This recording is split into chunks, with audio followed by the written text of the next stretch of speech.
மரிய ஜலால், இந்த வழக்கை எப்படி கையாண்டீங்க? இந்த வழக்கினுடைய பின்புலங்கள் என்ன? உங்களுடைய கேள்விக்காக பதிலுக்காக. கடந்த 2024ஆம் ஆண்டு டிசம்பர் மாதம் 23ஆம் தேதி பாதிக்கப்பட்ட மாணவி எனக்கு தொடர்பு கொண்டாங்க. சரி. சம்பவம் நடந்த ஒரு ½ அன் ஹவரில் எனக்கு தகவல் வந்துருச்சு. இந்த மாதிரி ஒரு சம்பவம் நடந்துச்சு, அதை வீடியோ எடுத்துகிட்டு போயிருக்காங்க. அவங்களுடைய பெரிய பதட்டம் எல்லாம் வீடியோ எடுத்துகிட்டு போயிருக்கிறாங்க. என்னோட சில விஷயங்களை அதை வெளியே பரப்பிடுவாங்க அப்படின்ற மாதிரி பயமாக இருக்குது. அது வெளியே வந்தால் என்னுடைய ஃப்யூச்சர் பாதிக்கப்படும். உடனடியாக அதை தடுக்கிறதுக்கு என்ன வழி அப்படின்ட்டு, அப்போ நம்ம தூரமாக இருக்கிறதுனால, இது சென்னையில் நடந்த சம்பவம், நம்ம தூரமாக இருக்கிறதுனால உடனடியாக அந்த மாணவிக்கு பாதுகாப்பு கொடுக்கணும், நைட் முழுக்க அவங்க கடந்து செல்லணும் அப்படிங்கிறதுக்காக நான் உடனடியாக மகளிர் உதவி மையத்தை காண்டாக்ட் பண்ணோம். 181 அது சமூக நலத்துறை கீழே இருக்குது. அவங்கள தொடர்பு கொண்டு அவங்க எங்களுக்கு எழுத்து மூலமாக வேணும், வாட்ஸ்அப்பில் அனுப்பணும் அப்படின்ட்டு அதை இழுத்தடிப்பு செஞ்சதுனால அது அடுத்த நாள் வரைக்கும் அது கவனிக்கப்படாமல் இருந்துச்சு. எனக்கு தெரிந்த ஊடக நண்பர்கள் மூலமாகவும் எனக்கு கற்றுத்தந்த பேராசிரியர்களையும் தொடர்பு கொண்டு கேட்டபோது அவங்களுக்கும் சில வழிகாட்டுதல் எனக்கு சொல்லி தந்தாங்க. இப்படி போங்க ரைட் ட்ராக்கில். அந்த ட்ராக்கில் போய் தான் அடுத்த நாள் சைபர் கிரைம், ஏன்னா இது ஐடி ஆக்டில் வரதுனால சைபர் கிரைம் இன்வால்வ்டு இருக்குது. அதனால் சைபர் கிரைமை காண்டாக்ட் பண்ணி சொல்லப்போனால் 1930 அந்த நம்பர் இணையதள வழி குற்றங்களுக்கு நம்ம தொடர்பு கொள்ள வேண்டிய எண். அதுக்கு தொடர்பு கொண்டனா அவங்க எடுக்கவே இல்லை. ஆமாம், நெக்ஸ்ட் டே வரைக்கும் அதை எடுக்கலை. அப்புறம் தான் காவல்துறை கட்டுப்பாட்டு மையத்தை தொடர்பு கொண்டனா அவங்க ஸ்பீடி ஆக்ஷன் எடுத்தாங்க. அது கோட்டூர்புரம் மகளிர் காவல்துறை கீழே, அனைத்து மகளிர் காவல் நிலையத்துக்கு கீழே வரதுனால அங்கே இருந்த பத்மதேவி அப்படிங்கிற இன்ஸ்பெக்டருக்கு அது தகவல் போய் அவங்க தான் முதல்ல பொண்ணை காண்டாக்ட் பண்ணியிருக்காங்க. சார், இப்போ நீங்கள் இந்த சம்பவம் நடக்கும்போது நீங்கள் எங்கே இருந்தீங்க? நான் ஊரில் தானே. கன்னியாகுமரி. கன்னியாகுமரி உங்களுடைய ஊரில் இருந்தீங்க? சரி, ஊர் வேண்டாம் அது. சரி, இப்போது இந்த சம்பவத்தில் எந்த மாதிரியாக நீங்கள் முன்னெடுத்து சென்றீர்கள்? இந்த வழக்கில் உங்களுக்கு இருந்த இடையூறுகள் என்ன? இந்த வழக்கில் சாதக பாதங்கள் என்ன? முதல்ல அவங்க போலீஸுக்கு தகவல் கொடுத்தது காவல்துறை அதிகாரி காண்டாக்ட் பண்ணிட்டு 2 ஆண் காவலர்களை அனுப்பியிருந்தாங்க. சரி. இது முற்றிலும் தவறானது. சரி, இதை நான் பல இடங்களில் பதிவு பண்ணியிருக்கிறேன். பல அரசியல் கட்சி பிரமுகர்கள் என்ற பேட்டுற பல ஊடக நண்பர்கள்ட்டையுமே நான் பல முறை இன்னைக்கு ப்ரெஸ் மீட்டில் கூட அதை தான் சொன்னேன். சரி, ஆண் நண்பர்களை ஒரு பெண் அதுவும் இளம் பெண் ஒரு பாலியல் வழக்கில் 2 ஆண் காவலர்கள் அனுப்பி அதை விசாரிக்கிறது அப்படிங்கிறது ஏற்றுக்கொள்ள முடியாதது. அப்புறம் அது உடனடியாக அந்த மாணவி போலீஸ் அனுப்புறீங்க அப்படின்னா அன்யூனிஃபார்மில் அனுப்புங்க, இன்னும் எக்ஸாம் இருக்குது, இது யாருக்குமே தெரியாது, அதனால் நீங்கள் யாரையுமே யூனிஃபார்மில் அனுப்பிடாதீங்க, ஏன் போலீஸ் ஒன்றை விசாரிச்சுட்டு போனாங்க அப்படிங்கிறதுக்கு என்னால் பதில் சொல்ல முடியாது அப்படின்ட்டு ரொம்ப கெஞ்சி இருக்கிறாங்க. அது மீறியுமே அந்த காவல் ஆய்வாளர், கோட்டூர்புரம் அனைத்து மகளிர் காவல் ஆய்வாளர் 2 ஆண் போலீஸ்கள் அனுப்பியிருக்கிறாங்க. அது ஒன்று யூனிஃபார்மில் வந்திருக்கிறாரு, இன்னொருத்தர் அன்யூனிஃபார்மில் வந்திருக்கிறாரு. அன்யூனிஃபார்மில் வந்தவருடைய பேர் தான் நமக்கு தெரிய வந்துச்சு, கார்த்தி சுடலை. அவர்கிட்ட நான் பேசிட்டு இனிமேல் அது சம்மந்தமாக அந்த பொண்ணை தொடர்பு கொள்ளக்கூடாது அப்படின்ட்டு நான் வார்ன் பண்ணியிருந்தேன். இந்த 2 ஆண் காவலர்களும் இந்த இளம் பெண்ணை அந்த மாணவியை தனியாக கூட்டிகிட்டு போய் எந்த இடத்துல சம்பவம் நடந்ததுன்னு முழுமையாக விவரங்களை கேட்டு தெரிஞ்சிருக்கிறாங்க. இது சரியான போக்கு அல்ல. அது அந்த நள்ளிரவே நடந்தது. காலை அடுத்த நாள் அதான் சொன்னேன்ல, 181க்கு நம்ம வெயிட் பண்ணோம். அவங்களோட உதவி நைட்டு முழுக்க ஹெல்ப் பண்ணுவாங்க, அட்லீஸ்ட் ஒரு பாதுகாப்பு கொடுப்பாங்க அந்த பெண்ணுக்கு அந்த இரவு அப்படின்னு நினைச்சோம். அங்கே அது எதுவுமே நடக்கலை. அடுத்த நாள் தான் அதுக்கு உதவி வந்தது அந்த பெண்ணுக்கு. இப்போ இந்த மாணவிக்கு 25 லட்சம் ரூபாய் இழப்பீடு என்ற தொகையை நீங்கள் அதிகரித்து கொடுக்க ஏதாவது முகாம்கள் உண்டா? இது போதிய ஒரு இதுதானா? இவ்வளவு பெரிய ஒரு திரைத்துறையிலிருந்து நடிகர் குஷ்பு சொல்லியிருந்தாங்க, இந்த பணத்தை எல்லாம் தாண்டி அவருடைய கண்ணியம், அவர்களுடைய இருப்பு, அவர்களுக்கு ஏற்படுகிற மன உளைச்சல், இதை எப்படி எதிர்கொள்ள போகிறீங்க? 25 லட்சம் யாரும் இப்போ எங்களுக்கு தரணும் அப்படின்னு யாரும் டிமாண்ட் கோரிக்கை வைக்கலை. அது தாமாக முன் இந்த மாணவிக்கு 25 லட்சம் இழப்பீடு கொடுக்கணும். அப்புறம் அவருடைய படிப்பு கல்வி செலவை முழுமையாக அந்த யூனிவர்சிட்டியில் பெறக்கூடாது, கல்வி கட்டணம் பெறக்கூடாது அப்படின்ட்டு மாண்புமிகு உயர்நீதிமன்றம் அதுக்கு முன்னாடியே சொல்லியிருந்தாங்க. அது ஆரம்பத்தை சொல்லியிருந்தாங்க. ஒருவேளை அந்த அரசு அந்த 25 லட்சத்தையும் இந்த எஃப்ஐஆரை லீக் பண்ணதுக்காகத்தான் அந்த இது கொடுத்தாங்க. அந்த எஃப்ஐஆரை லீக் பண்ண அதற்கான தண்டனையாக அந்த எஃப்ஐஆரை லீக் பண்ண முதல் தகவல் அறிக்கையை லீக் பண்ண அந்த வெளிவிட காரணமாக இருந்த அந்த அதிகாரிகள்கிட்ட அதை திரும்ப பெற்றுக்கொள்ளலாம் அப்படின்ற மாதிரி ஒரு பரிந்துரையை கொடுத்திருந்தாங்க. அது ஒரு பொறுப்பட்ட ஒரு தன்மை இல்லையா? அந்த எஃப்ஐஆரை லீக் பண்ணுறது பேர்களை போட்டு ஆமாம், அது பொறுப்பற்ற தன்மை. எஃப்ஐஆரை லீக் பண்ணுறது மட்டும் இல்லை, இது ஆண் காவலர்களை விட்டு விசாரிக்க வந்த ஆண் காவலர் ஒருத்தர் அன்யூனிஃபார்மில் வந்தவர் கார்த்திக் சுடா அவர் பேரை சொல்லிட்டேன். இன்னொரு பேர் தெரியாத ஒரு நபர், அவர் பேர் பலகை இருக்கலை அப்படின்ற மாதிரி சொன்னாங்க சட்டையில், மாணவியை சொன்னது.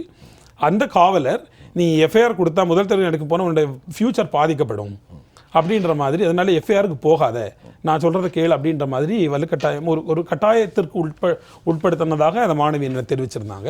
அப்போ நான் சொன்னேன், நாங்கள்லாம் இருக்கிறோம் பின்புலமாக, நீ கவலைப்படாத, இது உன்னுடைய ஃபியூச்சர் மட்டும் பார்க்கக்கூடாது, இது மாதிரி எத்தனையோ மாணவிகள் பாதிக்கப்பட்டிருக்கிறாங்கன்ற மாதிரி பின்னாடி வெளியே வர்றதுக்கு இது நமக்கு ஒரு ஒரு லேண்ட்மார்க்காக அமையும் இந்த வழக்கு அப்படின்ற மாதிரி நம்ம அறிவுரை சொன்னோம். ஆனால் இதில் நான் பதிவு செய்யக்கூடியது என்னென்னா, ஒரு வழக்கறிஞர் நண்பர் அல்லது வழக்கறிஞர் உறவினர் அல்லது வழக்கறிஞர் தெரிந்த நபர் அப்படிங்கிற அல்லது சமூக செயற்பாட்டாளர் இப்படி இருக்கிற பெண்கள் நம்ம உந்து சக்தினால் நம்ம பாதுகாப்பு கொடுக்குறோம், நம்ம கூட இருக்கிறோம், ஒரு துணை இருக்கிறோம், உடனிருப்பு நம்மளுடைய இது அவங்களுக்கு இருக்குது அப்படிங்கிற நம்பிக்கையில் அவங்க இந்த வழக்கு வெளியே வந்தது. சரி, இதே வழக்கறிஞர் அல்லது சமூக செயற்பாட்டாளர் கொஞ்சம் உத்வேகமாக முன்ன வந்து செய்யலாம் அப்படிங்கிற நபர்கள் இல்லாத, பின்புலம் இல்லாத ஏழை மாணவியர் அது மாணவிகள், அது இந்த பல்கலைக்கழகமோ இல்லை வேற எந்த பல்கலைக்கழகமோ அல்லது வேற கல்வி நிலையங்களோ பாதிக்கப்பட்டு இருப்பாங்க, அவங்களுடைய நிலைமையெல்லாம் என்ன அப்படிங்கிறது தான் என்னுடைய கன்சர்னாக இருந்துச்சு.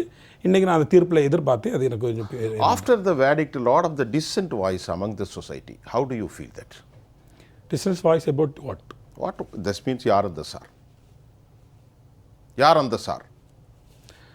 அது I am not a part of the investigation team, SIT. I am not the part, I am only the witness, one of the witnesses. ஆனால் வந்து நான் விட்னஸ் SIT முன்னாடி நான் ஆஜராக இருந்தேன். ஸ்னேகப்பிரியா மேம் தலைமையில் நடத்தினாங்க. ரொம்ப எக்ஸலண்ட்டாக, ரொம்ப அமிக்கபிளாக, ரொம்ப கன்சர்னாக தான் இருந்தாங்க அவங்க. மற்றபடி இன்னும் இரண்டு பெண் அதிகாரிகள் அவங்க இருந்தாங்க. அவங்களோட கொஞ்சம் சின்ன வாக்குவாதங்கள் ஆச்சு. நான் கொஞ்சம் ரூடாக கருத்து முரண்பாடு இருந்துச்சு. அப்புறம் நான் வந்து பெட்டிஷனர் சைடு அவருடைய அட்வொகேட்டு நான் தான் முன்னே கொண்டு வந்திருக்கேன். இதை மீடியா இதனுடைய பெரும் பங்கு ஆற்றியிருக்கு. என்னுடைய மீடியா நண்பர்கள் அங்கே பக்கத்தில் இருக்கிறவங்களெல்லாம் இதை சொல்லி அவங்க மேலிடத்துக்கு சொல்லி அதை வீடியோ கொண்டு வந்ததுக்கு அப்புறம் தான் இது சிறப்பு கவனம் பெற்றது. ஏன்னா 25th தான் இது சிறப்பு கவனம் பெற்றதே. அந்த மாதிரி விஷயங்கள். அப்போ அதெல்லாத்தையும் வந்து அவங்க SITயில் வந்து நான் ஒரு மெம்பர் இல்லை, அதனால் எனக்கு அவங்களுக்கு வேறு வழியில் எதை கொண்டு போனாங்களா, என்னென்ன தரவுகள் அவங்களுக்கு கிடச்சிது அப்படின்றதெல்லாம் நமக்கு தரமாட்டாங்க. குறிப்பாக இது வந்து பெண் பாலியல் வழக்கு அப்படிங்கிறதுனால இட்ஸ் வெரி கான்ஃபிடென்ஷியல். ஒரு கேள்வி, இப்போ இப்படிப்பட்ட ஒரு ஹிஸ்ட்ரி சீட்டர் பலமான சக்தி இல்லாமல் செய்வார் உளவியல் ரீதியாக, இந்த வழக்கை தாண்டி ஒரு வழக்கறிஞராக உங்களின் பார்வையில் இப்படிப்பட்ட ஒரு ஹிஸ்ட்ரி சீட்டர் பலமான பின்னணி இல்லாமல் செய்ய முடியுமா? வாய்ப்பில்லை. அதுக்கு முன்னால் நான் உங்கள்கிட்ட கேட்க விரும்புகிறேன். இப்போ ஒரு அடிப்படையான கேள்வி என்னென்னா, ரெமிஷன் இல்லை அப்படிங்கிற போல 64(1) இதனுடைய தீர்ப்பு குறித்து அவர் மேல் முறையீட்டுக்கு போகிறதற்கு has lot of scope to approach அடுத்த கோர்ட்டுக்கு. ஆனால் அந்த வழக்கறிஞர் என்ன சொல்கிறாருன்னா, கோர்ட்டு இப்படி கட்டில் செய்ய முடியாது அப்படிங்கிறார். அவர் ஒரு பாயிண்டை நோட் பண்ணுறார். இதனுடைய அடுத்த கட்ட போக்கு எப்படி இருக்கும்? இப்போது எதிர்த்தரப்பு வழக்கறிஞர் பேட்டி கொடுத்து நானும் பார்த்தேன். அதில் வந்து இப்போ எல்லா மனிதருக்குமே நீதிமன்ற வாயிலை தட்டுவதற்கான உரிமைகள் உண்டு. சட்டம் வந்து பலவிதமான சூழ்நிலைகளில் பலவிதமான தீர்ப்புகளை கடந்து வந்திருக்கும். ஸோ அந்த எல்லாத்தையுமே ஒரு பர்டிகுலர் கேஸில் வந்து அப்ளை பண்ண முடியாது. ஸோ இந்த பர்டிகுலர் வழக்கில் இவங்க என்ன ஸ்டாண்டை எடுத்து அங்கே கொண்டு போய் இதில் அந்த சொன்னப்பட்ட அந்த எந்த விதமான தளர்வுகளும் அல்லது ரெமிஷன் எதுவுமே இல்லாமல் அப்படிங்கிற அந்த அந்த பர்டிகுலர் தண்டனையை வந்து குறைப்புக்கு ட்ரை பண்ணுவாங்க அப்படின்றது அவருடைய வாதத்திறமையும் அவருடைய எடுத்துக்கொள்கிற முன்னாடி நடந்த வழக்குகளுடைய கோட்டிங் அதில் கோட் பண்ணி கேஸ் லாஸ் வந்து அதை கோட் பண்ணி என்ன கேட்குறாங்களோ அதை பொறுத்து தான் அது அமையும். பட் இது வந்து இந்த வழக்கை பொறுத்தளவில் தண்டனைக்கு இந்தந்த செக்ஷனுக்கு இந்தந்த தண்டனை வரையறுக்கப்பட்ட தண்டனைகளை கொடுக்கப்பட்டாலும் இது நடந்த நிகழ்விடம், நடந்த சூழல், யாருக்கு இழைக்கப்பட்டது, இது எல்லாத்தையும் நீதிமன்றம் கட்டாயமாக அதை கருத்தில் கொள்ளும் அப்படிங்கிற நம்பிக்கை இருக்கு. தண்டனை குறைப்பு கிடைக்காது அப்படிங்கிறதுல உறுதியா இந்த பேஸ் அடிப்படையில் தான் உச்சநீதிமன்றம் அணுகுவார்கள். ஆமாம், அப்படிதான் நான் பெரும்பான்மையான கேசஸ்க்கு அந்த மாதிரி இருக்கு. ஆமாம், பெரும்பான்மையான கேசஸ் அப்படி இருக்கு. அவங்களுக்கு சட்டம் அனுமதிக்கப்பட்ட அந்த பெனிஃபிட்ஸை வந்து அவருக்கும் கிடைக்கிறது, மனிதன் அப்படிங்கிற சிட்டிசன் அப்படிங்கிறதுல கிடைக்கிறதுக்கான அவங்க கேட்கறது கோரிக்கை வைக்கலாம். அந்த கோரிக்கையை யாரும் வைக்கக்கூடாது அப்படின்ட்டு நம்ம தடுக்க முடியாது. அந்த நீதிமன்றம் வந்து இவை அனைத்தையுமே கருத்தில் கொள்ளும் அப்படிங்கிறது என்னுடைய நம்பிக்கை. இப்போ நம்முடைய உளவியல் ரீதியாக சொன்ன மாதிரி இதில் பாதிக்கப்பட்ட பெண் நல்ல ஒரு மனநிலையில் இருக்கிறார்களா? நல்ல ஒரு சந்தோஷமா தனக்கான நீதி கிடைத்து விட்டது என்று? ஆமாம், எனக்கான நீதி கிடைத்து விட்டது அப்படின்றத விட நான் வந்து அவங்களுக்கு ஃபைன் அமௌண்ட் இன்னைக்கு அறிவிச்சிருந்தாங்க. ஒரு இரண்டு செக்ஷன்ஸ் கீழே 25 வீதம், மொத்தம் 50,000. அப்புறம் வேறு வழக்குகள் 10,000 வீதம் 4 பிரிவின் கீழே 40,000, அப்படி மொத்தம் 90,000 இழப்பீடு தொகையாக அதை வந்து காம்பன்சேஷனாக அந்த மாணவிக்கே அதை வழங்கணும் அந்த ஃபைனை அப்படின்ற மாதிரி அறிவிச்சிருந்தாங்க. அப்புறமா ஒரு வார்த்தை மட்டும் சொன்னாங்க, டிஎல்எஸ்க்கு நான் பரிந்துரை பண்ணுறேன், அவங்க வந்து மாணவியுடைய எதிர்காலம் கருதி அவங்களா அதை டிசைட் பண்ணுவாங்க அப்படின்றத நான் வந்து திருப்திகரமாக அந்த இது இல்லை. ஏன்னா இது ஒரு பெரிய ஒரு தொகை. ஏன்னா உளநிலை ஆலோசகர் மனநல ஆலோசகர் சொன்ன மாதிரி இது வந்து லைஃப் லாங் இந்த பாதிப்பு அப்படிங்கிறத யாராலையுமே அழித்து விட முடியாது. அது சரி, அழித்து விட முடியாது, மறக்கடிக்கவும் செய்ய முடியாது. அதன் அடிப்படையில் நம்ம இதை அணுகும்போது இது லைஃப் லாங், இது வந்து அவர் வந்து சிறை தண்டனை அங்கு அனுபவிக்கிறார். இது வந்து மனச்சிறையில் இந்த பொண்ணு தினந்தோறும் அனுபவிப்பாங்க, மனச்சிறையில் தினந்தோறும் அனுபவிப்பாங்க. அது மட்டும் இல்லாமல் இது யாருக்கும் தெரியாது, இது மீடியா வெளிச்சத்துக்கு வரல, யாருக்கும் தெரியாது, என்னுடைய ஐடென்டிட்டி மறைக்கப்பட்டிருக்கு அப்படின்ற மாதிரி ஒரு பிம்பம் இருந்தாலும் கரெக்ட் தெரிந்த சில நபர்கள் இருக்கத்தான் செய்கிறாங்க, நான் உட்பட தெரிந்த நபர்கள் சில பேர் இருக்கிறார்கள். எந்த சூழ்நிலையில் அவருக்கு நெருக்கம் 2 பேரை தாண்டி போனாலும் அது ரகசியம் இல்லை. இப்போ எஸ்ஐடி 3, நான் 4, அப்புறமா அதில் வெளியானது, அது அப்புறமா அதை தொடர்பு கொண்ட ஆட்கள், இது இவர்களுக்கு இது தெரிந்திருக்கும் போது இவர்கள் மிக நெருக்கமான ரொம்ப கான்ஃபிடென்ஷியல், என்னோட க்ளோஸ் ஃப்ரெண்டு, எனக்கு ரொம்ப வேண்டப்பட்டவங்க அப்படின்ட்டு ஷேர் பண்ணுறதுக்கான வாய்ப்புகள் அதிகம். இது வந்து அந்த பெண்ணுக்கு இதெல்லாம் எதிர்கொள்வது பெரிய கஷ்டம். அந்த பெண்ணுக்கு வந்து இது தெரிஞ்சிருமோ, என்ன இப்படி பார்க்குறாங்க, ஒருவேளை இவங்க தெரிஞ்சுதான் இதை என்ன பார்க்குறாங்களா, இவருடைய பார்வை வித்தியாசமாக இருக்கு, நார்மலாக பார்க்கல அப்படிங்கிற ஒரு பய உணர்வை வந்து அது தொடர்ந்து வாழ்க்கை முழுக்க அது ஏற்படுத்தி கொண்டே இருக்கும் என்பதில் இந்த மாதிரி இதுக்கு முன்னால் நீங்கள் ஒரு வழக்குகள் எல்லாம் எடுத்திருக்கீங்க, இங்கே என்ன எடுத்துக்கிட்டோம்? ஆமாம், இப்போ இந்த வழக்கு நான் இப்போ சென்னையில் இப்போ கொஞ்சம் 2-3 ஆண்டுகளாக இருக்கிறதுனால இந்த வழக்கு என்னோட நண்பர் மூலமாக இங்கே நடத்துகிறோம். இதற்கு 2 ஆண்டுகளுக்கு முன்பாக எங்கள் கன்னியாகுமரி பகுதியில் வந்து இதே மாதிரி ஒரு மாணவி வந்து கூட்டு பாலியல் வன்கொடுமைக்கு உள்ளாகி அது மீடியாலெல்லாம் வந்துச்சு. நான் அரசுக்கு கோரிக்கை வச்சுருந்தேன். இதில் அவர் நிலையில் என்னென்னா, அந்த பிள்ளை வந்து பிளேஸ் ஆஃப் அக்கரன்ஸ் வந்து கேரளா, அந்த பார்டர் நடந்தது. இது 2 குற்றம் நடந்தது. ஒன்று, அவங்க பாலியல் வன்கொடுமைக்கு ஆளானது கேரளா. அது நடந்து 1 வாரம் கழித்து நீ என்னுடைய இச்சைக்கு இணங்க வேண்டும் என்று அழைத்து அந்த மாணவி வந்து, அதுவும் கல்லூரி மாணவி வந்து அதுக்கு ஒத்துழைக்கலைங்கிறதுக்காக அந்த மாணவர் எடுத்த அந்த கைவர்கள் வந்து அதை வெளியிட்டாங்க வாட்ஸ்அப்பில். அது எல்லாருக்குமே பரவிச்சு. அதுக்கப்புறம் தான் அது என்ன வந்து நான் அதை பாலியல் குற்றம் இது பண்ணேன். இதே வந்து 2 இது இருக்குது. ஒன்று பாலியல் தொல்லை கொடுத்தது, வன்புணர்ச்சிக்கு ஆளாக்கியது. இன்னொன்று இதை பரப்பினது. ஐடி ஆக்ட் இங்கே தமிழ்நாட்டில் தான் வருது. குளச்சல் துணை கண்காணிப்பாளர் தங்கராமன், அப்புறமா அந்த அனைத்து மகளிர் காவல் நிலைய ஆய்வாளர், இது 2 பேர்ட்டுமே கம்ப்ளைண்ட் கொடுத்துருந்தோம். கண்டுக்கவே இல்லை சார். என்னன்னே கேட்கல.